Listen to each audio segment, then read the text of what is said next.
we've been doing so much interview today, and every single moment story of people are in this room is like so powerful. I can't even express enough how powerful it is.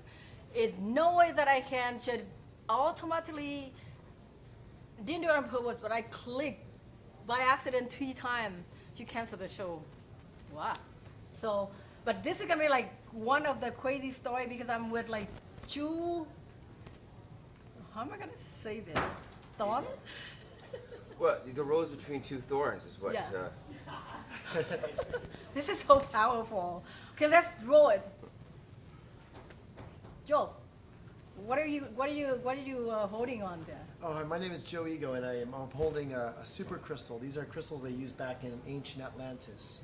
And Crazy. these crystals literally appeared to me through dreams. I had a huge spiritual awakening that happened to me 5 years ago.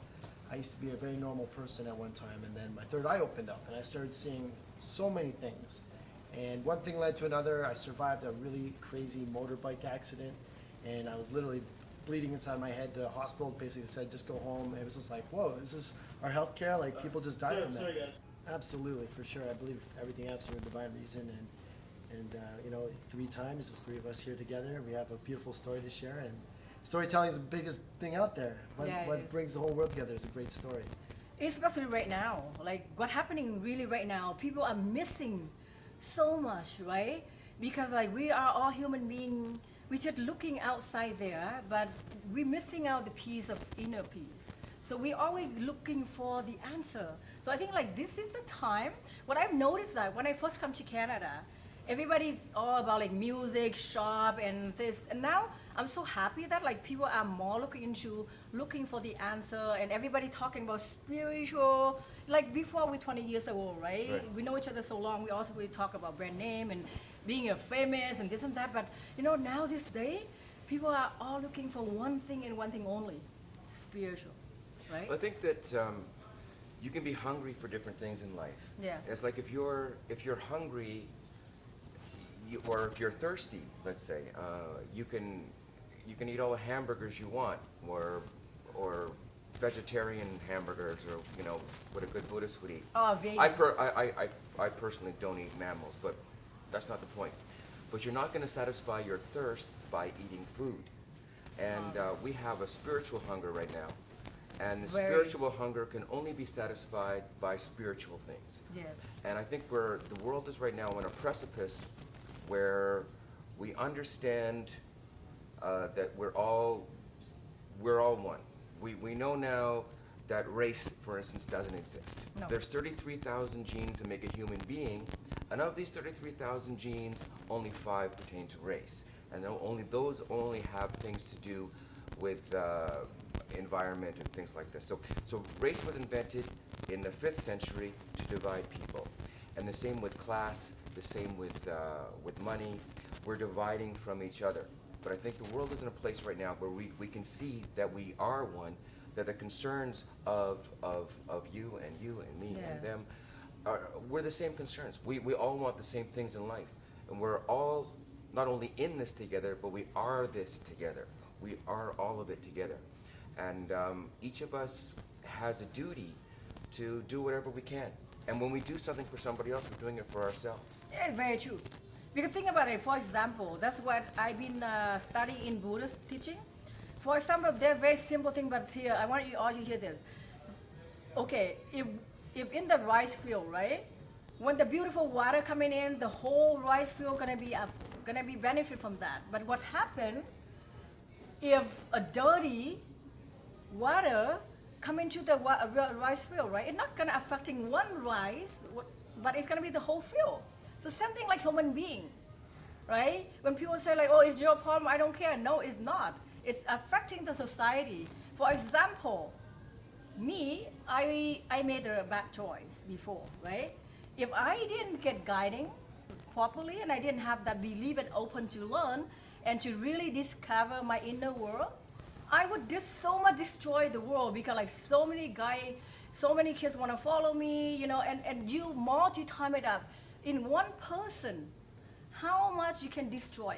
It's just one person. You are the universe, and universe are you. That's the only thing, right? And people say like maybe you're talking ego. No, it's not. That is true, right? So people don't understand that. Well, we all, you know, like again, that's the idea that we're all one together, and every good action represents you, and that means represents you. Yeah. So you present yourself with every action you do, Yeah. and we're constantly doing this. At every moment, we're making a decision. Are we going to do the right thing or the wrong thing? Are we going to do and if you put yourself in somebody else's shoes, like for instance, when Tina asked me to do this. I thought, okay, if I was somebody that needed the help that she's providing, would I say yes? And I would say yes. So that means that if I'm them and they're me, then I have to do the right thing. And so we're always, every day we're faced with these choices, and we have to try as humans and as part of the collective consciousness to do good for each other. We have to try to make that right decision. And sometimes it's not convenient. No. Because it's easy sometimes to do the wrong thing, but it's also easy, just as easy, pretty much to do the right thing. Can you imagine every single of us on this planet have a mentality of us three sitting here? You know, this world has no fight. It will be the most beautiful peaceful place to live, right? Just like when we're talking on set, I met you, and other people would say, if you come to the other person, they're like, what's wrong with this guy? But I went through that myself. Spiritual transformation. I was so drawn into your preaching, you know, sharing information. I was so into that because I was the one in that. And so, but sometimes people don't really open their heart. You know, people are like having a problem of like criticizing, oh no. If you are not the one who goes there, how do you know that is, for example, if you're the one who go over there to the bridge, you know how does the bridge look like? I never go there, but then when you come to me, you tell me, Tina, don't go there, it's very dangerous. And right away, instead of me going there and check it out, I'm gonna say, show it's BS. That's not fair. And this is what happened really of the society, just criticizing without knowing. You know what I mean? So your story is very powerful. I want you to share, like, why are you bringing this? What is this? Oh my God! Can you feel it? Can I feel it? Can we hold it? Wow! It's not letting go of this. Yeah. Eyeball in this Oh, thing. It's like, there we go. This is, wow, this is very sharp. It's Wow, also look. a good weapon. If somebody doesn't agree with you spiritually, you can kind of force them to agree with the end of this here. Yeah, these are Atlantean crystals. There was an empire that existed eons ago on Earth, and the people back then were using crystals, and they had unlimited supply of energy. And all the great pyramids that are on Earth right now, they have missing capstones that are at one time giant crystals just like this. And because these capstones are missing, you can see that missing capstone on the US dollar bill with the all-seeing eye. So what happened before Atlantis was destroyed? A lot of people back then took their knowledge, programmed into crystals like this, and they buried them deep inside the earth because they knew in the future certain spiritual people would find these crystals and meditate with them and remember all the lost information because they knew over time the stories would be forgotten. So it's people in the times now that are coming together using crystals because when you use a crystal, it's a living being. They belong to a kingdom of other crystals inside the earth that have seen earth since the beginning. Yeah. So when you use a crystal, it's like our modern technology. All our technology now operates off quartz. All the crystals communicate to each other through quartz frequencies. It will merge with our frequency and connect with other people of a higher frequency. You're noticing now we're in an age of knowing, and there's people who are raising their vibration, and they're attracting other people who have a higher frequency. You may have old relationships that are just not at the same frequency no more. So the right vibe attracts the right tribe. You know, there's a prophecy that we're in the biblical prophecy of Revelations, but there's a prophecy speaking about the rainbow warriors. These are tribes of people that come together to heal the earth when it's dying. How do we heal the earth when it's dying? We got to see ourselves like a cell in this world. The only way we can affect the world around us, we change the world inside of us. It's called alchemy.